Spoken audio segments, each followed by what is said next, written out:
Bonsoir à toutes et à tous. Dans l'actualité ce soir, bienvenue dans Guinée Info. Dans l'actualité ce soir, la Guinée aura bientôt un parc national sur les rives du fleuve Bafing. L'annonce a été faite lors d'une rencontre de haut niveau entre les acteurs intervenants dans le secteur. Et puis nous irons à Dubreka où la transversale, sur les travaux sur la transversale T8 sont lancés. La première phase du projet concerne le terrassement de la route. Les détails, c'est dans Guinée Info. Enfin, le stade de Nongo sera bientôt opérationnel. C'est l'assurance donnée par le ministre des Sports en visite sur le site. Pour l'instant, les travaux sont exécutés à 80%. Voilà pour les titres. Encore une fois, bonsoir à toutes et à tous. Bienvenue pour cette édition.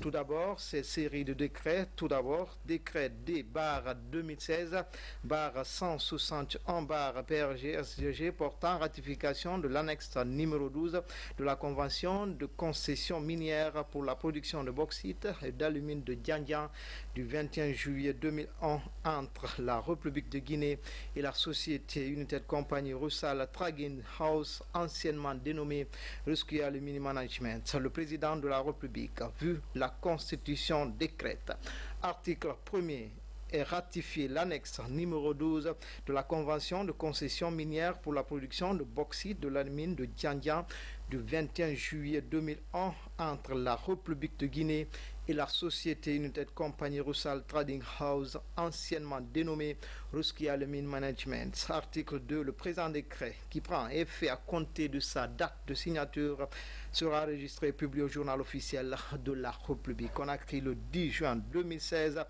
Signé professeur Alpha Condé. Décret D-162-PRG-SGG portant nomination des membres du conseil d'administration de la Lunagi SA. Le président de la République, vu la Constitution, décrète, article 1er, sont nommés membres du conseil d'administration de la Loterie nationale de Guinée, Lunagi, les personnalités ci-après désignées. 1. Président du conseil d'administration, M. Hakim Zezekouevogui, en service à la présidence de la République. 2. Membres. 1. Commissaire Mamadou Kamara, en service au ministère de la Sécurité et de la Protection civile. 2. Hadja Mariama Keita, enseignante, en service au ministère de l'Enseignement préuniversitaire et de l'Alphabétisation. 3. M. Jean-Baptiste Williams, en service au ministère des Sports, de la Culture et du Patrimoine historique. 4. M. Guy Abraham Koumbassa, en service au ministère des Postes, Télécommunications et de l'économie numérique. 5. M. Bani Sangari, ingénieur, en service au ministère de la Jeunesse. 6. Mme Buntoura Biatara, en service au ministère de l'économie et des finances. 7. Représentant des parieurs, M. Alousseni Conté, imprimeur. 8. Représentants des opérateurs, M. Mamadou Antonio Soare, PDG de Guinée Games. Article 2. Les membres du conseil sont nommés pour un mandat de 3 ans renouvelable une fois. Article 3. Le présent décret prend effet à compter du standard de signature et sera enregistré et publié au journal officiel de la République. Conakry le 10 juin 2016. Professeur Alpha Condé. Et puis ce message départ destinataire à son Excellence, M. Recep Tayyip Erdogan, président de la République de Turquie, Ankara. Excellence, Monsieur le Président. Nous avons appris avec une vive émotion l'affligeante nouvelle de l'attaque à la voiture piégée contre le siège de la police à Midiat au sud-est de votre pays et a causé des pertes en vies humaines. En ce moment de grande tristesse, nous voudrions vous exprimer notre totale solidarité face à cet acte lâche et ignoble, contraire aux valeurs de tolérance, de paix et de liberté que rien ne peut justifier, que nous condamnons avec la dernière énergie. Nous saisissons également cette occasion pour adresser à votre Excellence, au peuple ami turc et aux amis et aux familles touchées nos sincères condoléances. En vous assurant de ma compassion, je vous prie d'agréer, Excellence, Monsieur le Président, l'assurance renouvelée de ma très haute considération, professeur Alpha Condé, Président de la République, chef de l'État. On démarre avec cette feuille d'audience du chef de l'État. Professeur Alpha Condé a reçu ce vendredi en audience le directeur général adjoint de Orange. Les entretiens ont porté essentiellement sur l'amélioration de la couverture du territoire par cette société de téléphonie en Guinée. Compte rendu d'audience, Sanassi Keita. Améliorer la couverture du pays en termes de communication téléphonique pour assouvir les aspirations de la population. Voilà le principal message fort que le président de la République a bien voulu adresser au directeur général adjoint de la société Orange au cours de cet entretien de plus d'une trentaine de minutes. L'objectif étant surtout de faire participer davantage la société Orange dans le développement économique de la Guinée. Son Excellence, Monsieur le Président de la République, a bien voulu accorder à la délégation Orange que je conduisais un entretien. Nous avons eu l'occasion d'échanger sur la situation du secteur. Le Président de la République a confirmé l'importance pour lui que ce secteur contribue au développement du pays. Son souhait que dans une approche équilibrée, il participe du renforcement de l'investissement, de l'amélioration du service rendu à l'ensemble de la population guinéenne. Son souhait que la couverture du pays soit encore améliorée. Et il a invité Orange à prendre toute sa place dans ce développement attendu sous l'autorité du ministre, dont il a rappelé qu'il était pleinement en charge de l'ensemble de ces enjeux, qu'il avait totalement sa confiance pour réussir cette importante mission pour le développement de la Guinée, ce développement du secteur du numérique, du secteur de la téléphonie, attendu des populations avec cet enjeu de communication ô combien important. Le ministre des Postes et Télécommunications et de l'économie numérique transmet les messages du président de la République en ces termes. Monsieur le Président de la République a bien voulu recevoir la délégation d'Orange Guinée pour passer en revue d'abord la situation du secteur des télécommunications et des TIC dans notre pays, mais également il a fait comprendre à Orange toute la volonté que nous avons, la volonté du Président de la République, du gouvernement, à accompagner l'ensemble des investisseurs et particulièrement de l'intérêt que nous avons pour le secteur des technologies de l'information, au même titre que le secteur des mines et le secteur de l'énergie. Il a souhaité que la collaboration soit franche dans l'intérêt des parties et qu'à chaque fois il y a besoin, nous restons à l'écoute d'Orange. Nous sommes disposés à créer un environnement favorable pour améliorer l'attractivité de notre pays. Bruno Metling quitte Sékou Touré, satisfait de cet entretien avec le président Alpha Condé et promet encore d'engager plus activement la société Orange dans le développement économique du pays.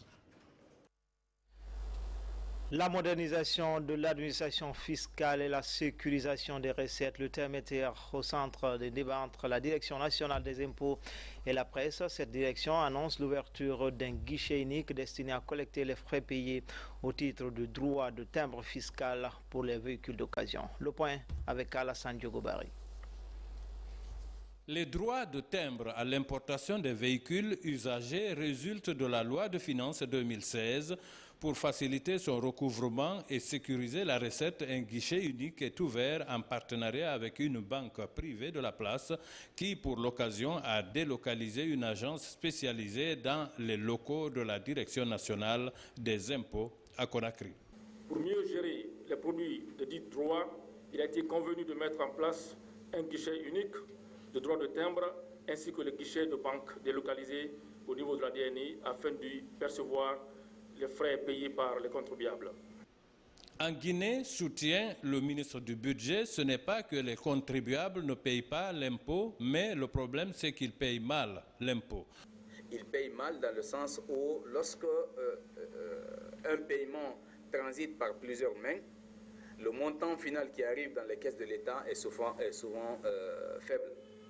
Donc l'idée d'installer ces guichets, justement, c'est de veiller en sorte qu'il y ait moins de points de passage dans le circuit. Nous l'avons voulu et nous avons pu le réaliser. Et justement parce que si nous voulons, conformément à la lettre de mission, que sécuriser les recettes publiques et veiller en sorte qu'on puisse aussi élargir l'assiette fiscale. Cette première expérience pourrait être déconcentrée et s'étendre sur les autres communes ainsi que pour d'autres sources de recettes, ajoutent les conférenciers, ce qui contribuerait davantage à tarir les poches d'évasion fiscale et augmenter sensiblement le budget national en recettes. Et puis cette loi autorisant la ratification de l'annexe numéro 12 à la Convention de concession minière pour la production de bauxite et d'alumine de Diantian du 21 juillet 2001 entre la République de Guinée et la société United Company Rusal Trading House, anciennement dénommée Ruski Alumini Management. L'Assemblée nationale a vu la Constitution en ses articles 72 et 149 après avoir délibéré adopte la loi d'autorisation de ratification dont la teneur suit. Article 1er, autoriser la ratification de l'annexe numéro 12 à la Convention de concession minière pour la production de bauxite et d'alumine de Diantian du 21 juillet 2001 entre la République de Guinée et la société United Company Rusal Trading House, anciennement dénommée Ruski Alumini Management. Article 2. La présente loi qui prend effet à compter de sa date de promulgation sera enregistrée et publiée au journal officiel de la République de Guinée, exécutée comme loi de l'État Conakry le 1er juin 2016, le président de séance honorable Claude Korikontiano. Page environnement, la Guinée, ses partenaires plus que jamais déterminés à protéger l'écosystème, d'où la création des aires protégées. Pour y arriver, une réunion de concertation s'est tenue récemment à Conakry. Au finish, l'implantation sur le site de réalisation du barrage de Koukountamba d'un parc national sur les berges de fleuve Bafing. Bernard Tonguino pour plus de détails. L'environnement guinéen, une richesse aujourd'hui menacée de destruction par l'activité humaine. Pour parer à cette menace, une équipe d'experts de l'environnement, des mines, de l'hydraulique et les partenaires se concertent. Tous s'accordent sur la nécessité de création d'aires protégées pour préserver la biodiversité, notamment autour du fleuve Bafing, regorgeant une importante population de chimpanzés et d'autres espèces animales. La première chose qu'il faut noter, c'est qu'on a découvert en Guinée la plus grande population de chimpanzés sauvages d'Afrique de l'Ouest. Et ça, c'est un trésor, un patrimoine. Donc, c'est pour ça qu'avec le ministère de l'Environnement, on a proposé de créer un parc national. On a eu cette réunion actuellement pour voir avec les autres acteurs qui ont des projets sur place, pour avoir un cadre de concertation, pour vraiment que les études d'impact sur l'environnement soient considérées avec sérieux, de façon à vraiment réussir ce mariage entre d'un côté le développement économique et la protection de l'environnement. L'OMVS étudiera dans le cadre de son plan d'études environnementales et sociales, de son part, vraiment la possibilité de tenir compte de cette exigence et de cette nécessité de préservation de la vie sauvage et de la biodiversité. Au cours de cette réunion, les différents acteurs concernés s'engagent à œuvrer pour la réalisation du parc national des moyens Bafing. Ceci pour compenser les impacts environnementaux du barrage Koukountamba. La première des choses que j'ai recommandées, c'est d'abord faire les études d'impact environnemental et social. Parce que c'est nécessaire de savoir un peu qu'est-ce que les consultants ont vu sur le terrain et quelles sont les propositions concrètes faites par les consultants. Et à partir de cette étude d'impact environnemental, je pense que nous pouvons prendre des décisions très courageuses par rapport au barrage de Koukountamba et par rapport à la création de l'aire protégée. En souscrivant aux traités internationaux, la Guinée s'est engagée à couvrir 15% de son territoire d'aires protégées d'ici à 2020. La création du parc national de Moyen Bafing s'avère une étape importante pour l'atteinte de cet objectif. Les amis de la nature et les pétroliers comptent mettre en place une cellule de protection en cas de pollution liée aux hydrocarbures. Elle aura pour mission la sauvegarde de l'environnement marin en Guinée. Les détails avec Abdoulaye Ngelande Diallo.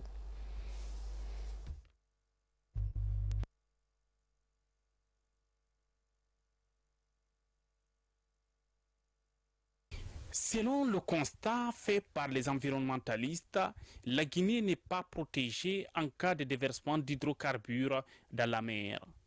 Pourtant, notre pays a ratifié toutes les conventions liées à la protection des zones marines. Il est question au cours de cet échange de trouver les voies et moyens pour mettre en place une organisation capable de riposter en cas de risque de pollution de l'environnement marin.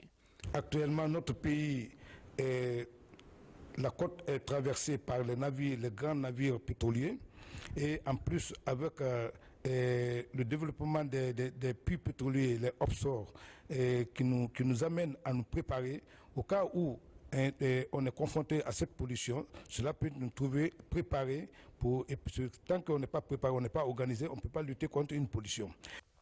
C'est la troisième rencontre organisée par le projet ZIWACAF. Celle-ci vise à finaliser le dispositif national de prévention et de préparation de lutte contre la pollution par les hydrocarbures. La mise en place d'un plan de lutte en cas de surveillance d'un événement de pollution marine requiert une action rapide et efficace pour minimiser les dommages qui peuvent en résulter. Le programme d'initiative pour l'Afrique occidentale, centrale et australe, ZIWACAF, est lancé en avril 2006 au Gabon. Il est conçu pour renforcer les capacités nationales de lutte contre la pollution par les hydrocarbures dans les 22 pays membres. Les travaux de la transversale T8 ont démarré le week-end dernier. La première phase concerne le terrassement de la route à l'une demi-heure désenclaver les quartiers de la banlieue de Dubrika. Notre reporter Younoussa Tawel Kamara était sur le chantier. Voici son reportage. C'est parti pour le lancement des travaux de la transversale T8. L'ouverture de ce corridor va désenclaver les quartiers de la cimenterie et d'Ansumania village, préfecture de Dubrika. Les travaux sont financés à travers des allocations faites aux communes rurales du pays. Donc aujourd'hui on a commencé par Ansumania village, nous devons aller à Ansumania plateau, Samatra Village, Samatra Plateau et dans les autres quartiers. C'est pour nous tous et pour tous ceux qui, même ceux qui ne sont pas de Dubrika, bon, il y a des gens qui ne sont pas de Dubrika, qui ont construit par là, qui ont des parents qui peuvent leur rendre visite. Si au moins l'accès est facile, ça va permettre à tout le monde de profiter. La première phase des travaux de la transversale T8 concerne le terrassement de la route, une action saluée par les populations riveraines d'Ansumania. Je suis là depuis 2006. Jusqu'à nos jours, ça fait 10 ans. Et vraiment, ce qu'on a vu, notre maire est en train de travailler, vraiment ça nous a soulagés. L'ouverture de cette transversale T8 va certainement faciliter la mobilité dans certains quartiers de la banlieue, des quartiers souvent confrontés à des embouteillages, surtout le week-end. Et puis ce rapport publié par l'Institut national de la statistique, les résultats portent sur l'impact de la maladie à virus Ebola en Guinée. Selon le rapport qui s'étend sur 15 jours, l'économie est le secteur le plus touché avec la baisse des investissements dans le pays. Diane Yansane nous signe ce reportage. Après le passage de la maladie à virus Ebola en Guinée, l'économie a connu une baisse et la réticence des investisseurs. C'est par rapport à cette situation que l'Institut national de la statistique a conduit une enquête de téléphonie mobile afin de mesurer l'impact socio-économique de la maladie sur les ménages. Aujourd'hui, on a les résultats après 6 mois de travaux d'intense. Quels sont les principaux résultats que nous avons obtenus? Premièrement, l'impact d'Ebola reste et demeure encore important, aussi bien dans le secteur de la santé, dans le secteur de l'éducation que dans la sécurité alimentaire. Deuxième facteur, au niveau de la scolarisation, nous avons vu que nos structures scolaires, malgré tous les efforts que le gouvernement a déployés, il y a eu des zones où l'éducation avait pris un coup. Financée à $50 000 par la Banque mondiale, cette opération a évalué l'effet de la pandémie sur les revenus. L'INS a déployé 5 000 agents auprès de 2 467 ménages pour identifier les victimes. On a constaté que l'épidémie Ebola a eu un impact négatif sur la qualité de vie des ménages guinéens. Mais nous sommes très contents que la maladie est finie, mais on doit toujours maintenir la vigilance. La Banque mondiale reste ici sur le terrain pour continuer à supporter le gouvernement dans la phase de recouvrement post-Ebola. L'Institut national de la statistique compte avec l'appui de ses partenaires pour suivre ces enquêtes. Le projet HC3 intensifie les stratégies en faveur du changement de comportement dans les communautés. Pour y arriver, il passe par les jeux publics où des messages sur la lutte contre les pathologies sont passés au crible par les acteurs de la santé. Voici les étapes de Massenta et Kissidougou avec notre reporter Hadia Toubari. À 10 km de Kissidougou centre se trouve le village de Massakoundou. Sous l'arbre à palabres de la localité, les villageois se réunissent. Tous sont attentifs aux questions posées par les animateurs culturels de la radio rurale. C'est le jeu public qui commence. Il se fait sous forme d'animation culturelle autour de la prévention du paludisme et l'utilisation des moustiquaires.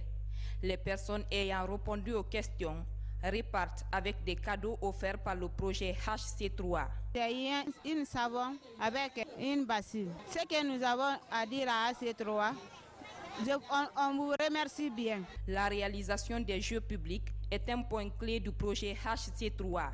Par cet instrument de divertissement, l'institution implique les communautés dans le processus de prévention contre de nombreuses maladies épidémiques. Une approche qui aboutit au changement de comportement des communautés touchées par le jeu public. Le jeu public a la particularité de mobilisation facile.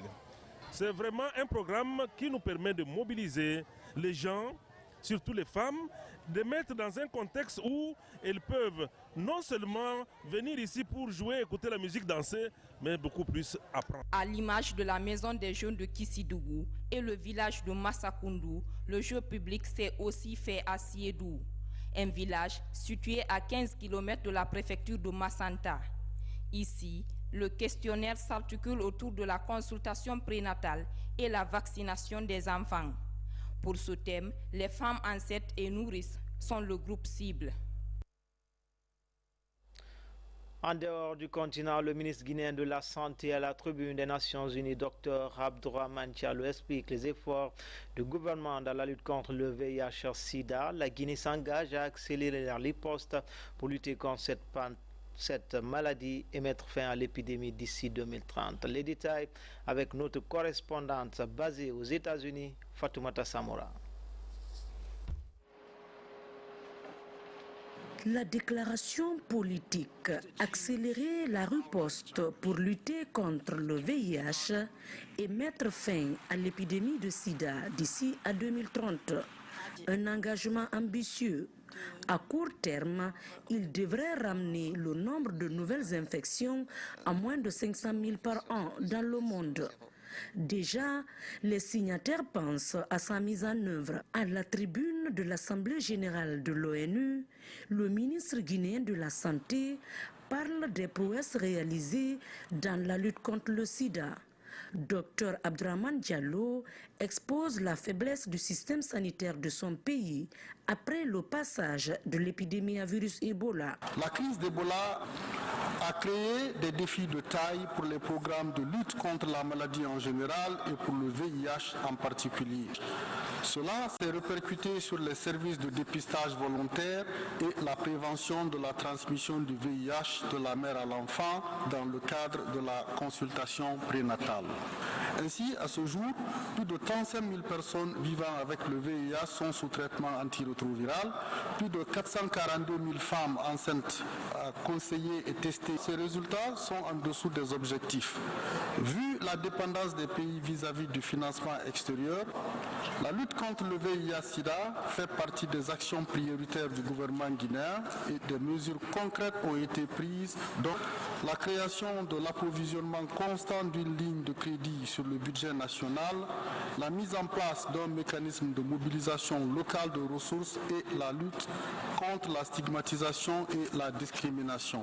En Guinée, la séroprévalence nationale du VIH est de 1,7% et l'épidémie affecte les secteurs clés du développement économique. Des consultations gratuites pour les élèves des sous-préfectures de Kouria, Mangata, Kakusa et Kabak.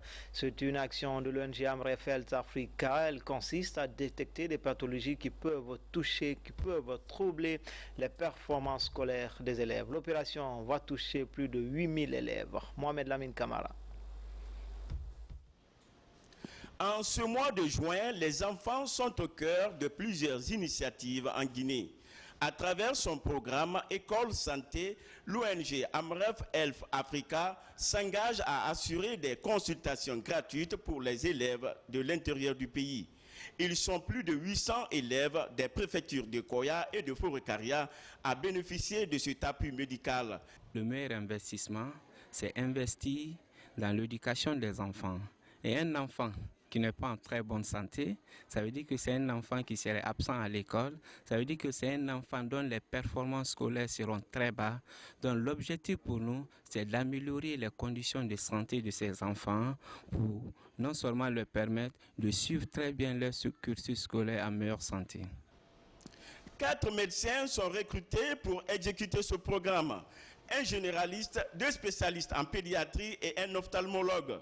À l'issue de ces consultations, des pathologies comme le paludisme, des parasitoses et des anomalies visuelles sont signalées. Ces enfants ont également bénéficié du déparasitage systématique. Si toutefois Amref aussi décide de venir en appui aux enfants dans le cadre sanitaire, vraiment ça nous réjouit à plus d'un titre. On ne fera que remercier Amref Guinée. Depuis février 2015, Amref Health Africa accompagne les efforts du gouvernement pour améliorer les conditions sanitaires dans les écoles. Un fourrage pour les populations du quartier Petit Simbaya, commune de Ratoma, c'est un geste du groupe scolaire La Citadelle. Ce geste vient alléger la souffrance des femmes de ce quartier dans la quête de l'eau. Yaya Silla, reportage. Un forage pour la population du quartier Petit Simbaya dans la commune de Ratoma. C'est un don de l'ONG turque, le groupe La Citadelle. Nous sommes faits ici seulement à cause de Dieu. Seulement on va prier pour nous. Je veux prier. Notre association c'est comme ça. L'obtention de l'eau dans ces quartiers-là est vraiment une activité, une chose primordiale pour la population. L'eau est source de vie. Deuxièmement, les Turcs, l'association La Citadelle et Time to Help œuvrent pour donner vraiment de l'eau et le bien-être de la population. Ce quartier Petit Simbaya, avec ses 12 000 habitants, est l'une des zones de la commune de Ratoma où la pénurie d'eau se fait ressentir malgré la présence de 2 forages réalisés par la SEG. Depuis le début des travaux, nous ne faisons que prier pour eux. Nous sommes très contents pour la réalisation de ce forage dans notre quartier. Je demande à la population de ne pas accepter de gâter ce forage. Parce que le minimum que le forage puisse pomper, c'est 2 fois les cuves par jour. Que la population se retienne pour dire qu'il faut forcément forcer la pompe et travailler. La ville de Kankan et les quartiers de Nango, Kipé et de Matoto ont déjà bénéficié de ces forages.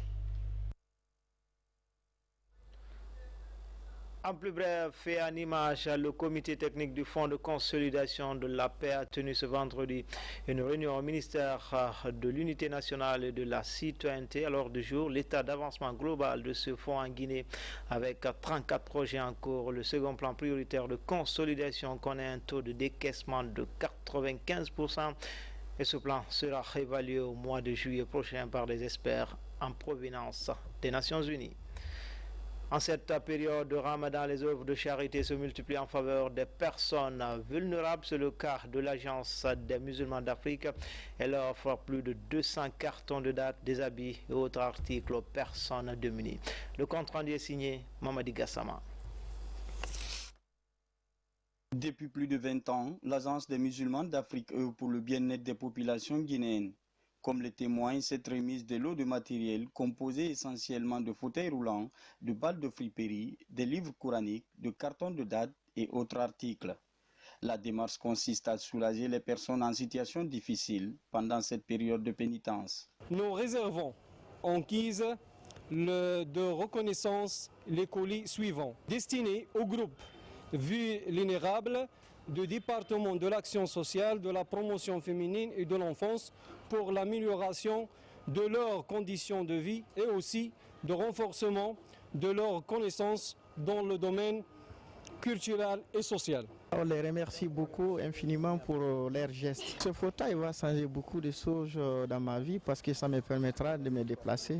En octroyant ces équipements, l'Agence des musulmans d'Afrique obéit à un des objectifs de la structure, celui d'apporter des soutiens en faveur des personnes vulnérables. Le département, par ma voix, s'engage pour l'utilisation judicieuse de ces dons et rassure Ama de ne ménager aucun effort pour la solidification de nos relations. L'opération de distribution de ces articles est assurée par une commission préalablement mise en place par le ministère en charge de l'action sociale, de la promotion féminine et de l'enfance. Diplomatie dans cette édition en déplacement, la ministre des Affaires étrangères était récemment en séjour de travail en Italie. Au cours d'une réunion internationale, Makale Camara a défendu l'immense potentiel d'investissement en Guinée. Une réunion précédée d'une journée de plaidoyer sur les enjeux de la sécurité en Afrique.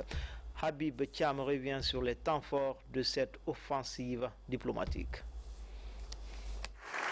Dans cette mission internationale à double enjeu, le chef de la diplomatie guinéenne et la partie italienne ont avant tout abordé le thème majeur que constitue la paix et la sécurité en Afrique.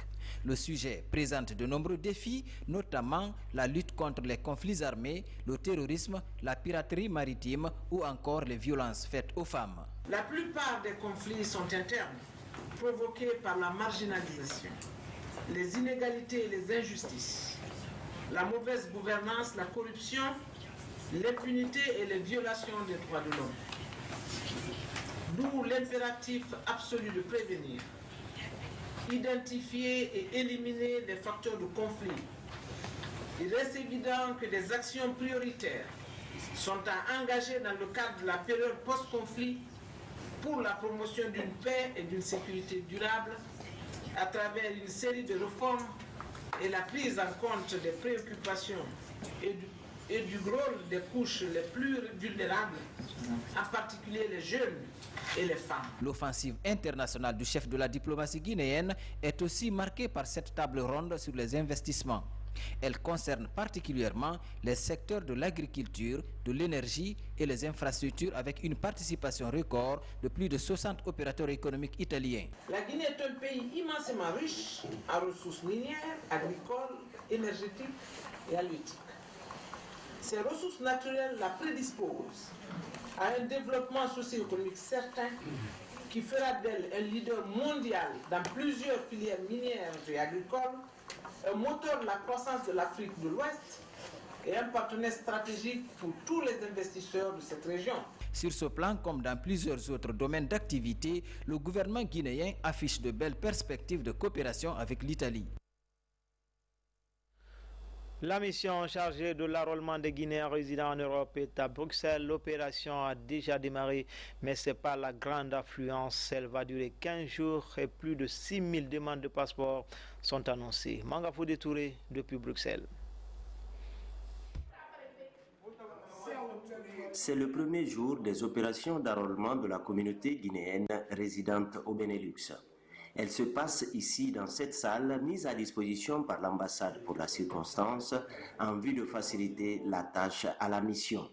Initiée par le gouvernement, cette opération va permettre aux Guinéens de la diaspora de bénéficier des passeports biométriques sans effectuer de déplacements sur Conakry. J'en ai besoin. Je suis dans une procédure. On m'avait refusé, j'avais le passeport ancien, on m'avait refusé avec le passeport ancien, on m'a dit d'envoyer le passeport biométrique. Je remercie le gouvernement de nous avoir donné cette opportunité de faire le passeport à l'étranger. Pour cette journée du lundi et sur une prévision de 200 personnes par jour, seuls 64 demandeurs de passeport sont venus se faire enrôler. Nous avons constaté ce premier jour que le niveau est un peu réduit par rapport à l'affluence qui avait prévalu à Paris pendant les premiers jours. Toutefois, on considère que c'est parce que les citoyens ne sont pas entièrement au courant de notre présence ici. Avec 6 000 demandes de passeport au Benelux, les autorités de l'ambassade de Guinée auprès du Benelux et de l'Union européenne s'inquiètent et demandent plus de temps pour pouvoir satisfaire la demande des Guinéens de la Belgique, de la Hollande et du Luxembourg. en 15 jours, nous pensons qu'il sera difficile d'enrôler 6 000 personnes. Mais nous espérons que le gouvernement va bien nous aider et accorder, comme ça a été fait en France. Ils étaient prévus qu'ils restent en France 20 jours. Ils sont restés 2 mois, tellement que la demande était immense. Alors nous pensons qu'il serait judicieux que le département de la sécurité envoie d'une façon permanente un cadre maintenant dans les grandes missions diplomatiques. Ce cadre va être initié à l'appareil qui sert à prendre les paramètres de la biométrie. Et il va rester d'une façon permanente au sein des missions diplomatiques et au jour le jour, chaque jour, s'occuper des demandes de passeport. Prévue pour 15 jours, la mission de Bruxelles devrait donc être prolongée pour permettre à la communauté guinéenne de Benelux de bénéficier des passeports biométriques. Du nouveau, dans l'opération de démantèlement du trafic téléphonique, les techniciens de l'ARPT viennent de mettre le grappin sur un vaste réseau d'installations clandestines à Koloma et à Momo Liberté. Mais pour l'instant, les concepteurs restent introuvables. Explication, Mamadou Saliouba. Il y a quelques jours, l'autorité de régulation des postes et télécommunications recevait les signaux frauduleux sur les appels internationaux vers la Guinée. Une alerte qui a mis en branle la direction des réseaux et services de l'ARPT. L'opération aboutit au démantèlement de 3 installations clandestines à Koloma, Momo Liberté dans Dixine et à Kaloum. Les auteurs seraient des ressortissants chinois et libanais, pour le moment introuvables. C'est des installations très sophistiquées qui ressembleraient même, ou qui ne ressemblent pas d'ailleurs. C'est un mini centrale téléphonique commandé par un serveur que vous voyez là et qui a cette capacité d'être commandé à distance et aussi de pouvoir faire des share balance, transfert de crédit automatisé, ce qui est extrêmement sophistiqué et comme vous le constatez, ce n'est plus des installations de Simbox comme on le connaissait avant et maintenant c'est beaucoup plus sophistiqué, c'est des SIM serveurs. Le trafic d'appels internationaux dégrade la qualité des services réseau mobile et occasionne d'énormes pertes pour l'État et les opérateurs de téléphonie. C'est pourquoi l'autorité de régulation des postes et télécommunications veille au grain pour mettre hors d'état de nuire les trafiquants. En plus bref, un véhicule 4x4 pour le ministère de la Sécurité. C'est un geste de l'UNFPA destiné à l'Office de protection du genre et de mœurs et de l'enfance. Cet engin va renforcer la mobilité des agents de cet office. Sport, foot avec ce tournoi mix opposant des établissements scolaires de la capitale. La compétition est lancée à la Blue Zone de Conakry et c'est le chef du gouvernement qui a présidé la cérémonie d'ouverture. On fait le point tout de suite avec Ousmane Bangoura. Ça s'appelle Corde à sauter. L'initiative est de l'International Medalist Association. Ce programme mixte de corde à sauter a mobilisé près de 1000 jeunes venus des différentes écoles des 5 communes de la capitale. C'est ma première fois d'avoir ça depuis que je commence à jouer le football. J'ai le courage et j'ai la responsabilité d'avoir ça aussi. On a cherché Chafatigui. La Guinée est le seul pays qui pratique le mix football et saut à la corde dans les pays de Mano River Réunion. Ce sport mixte qui met aux prises filles et garçons sur une même pelouse réconforte les autorités. Depuis plusieurs années que nous avons eu l'occasion de connaître International Medalist Association de M. Ron Freeman, nous avons vu qu'ils font un travail excellent, extraordinaire. Nous avons décidé de les accompagner et de les soutenir. Et nous espérons continuer cela à l'intérieur du pays afin que le travail qui est fait ici puisse véhiculer aux enfants des valeurs d'effort, des valeurs de travail d'équipe. Donc c'est pour ça que nous accompagnons IME pour tous ces enfants que vous voyez ici. C'est un sport modèle pour les jeunes.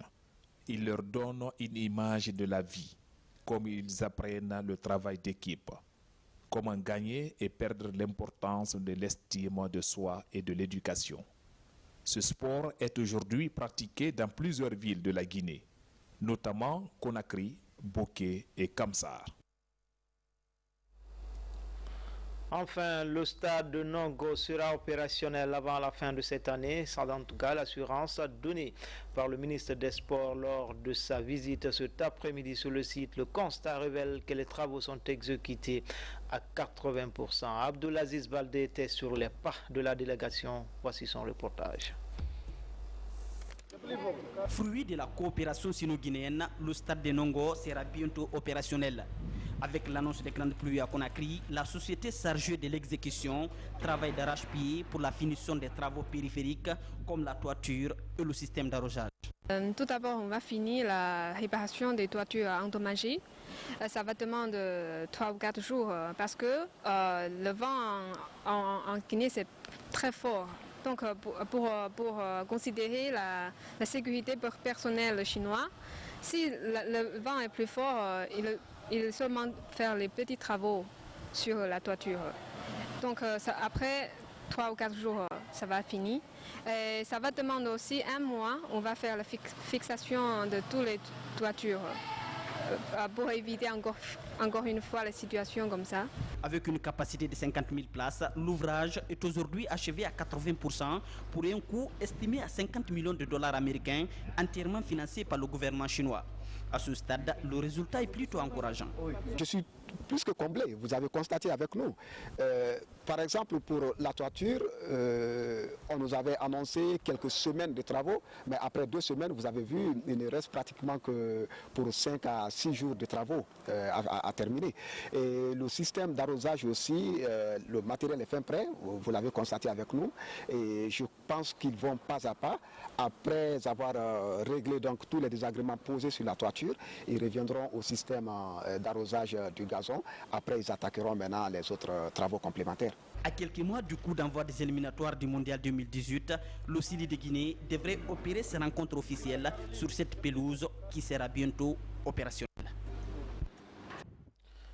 C'est tout pour les infos. Tout le plaisir a été pour moi de vous servir. Bonne suite de programmes sur les antennes de la télévision nationale. À demain, Inch'Allah.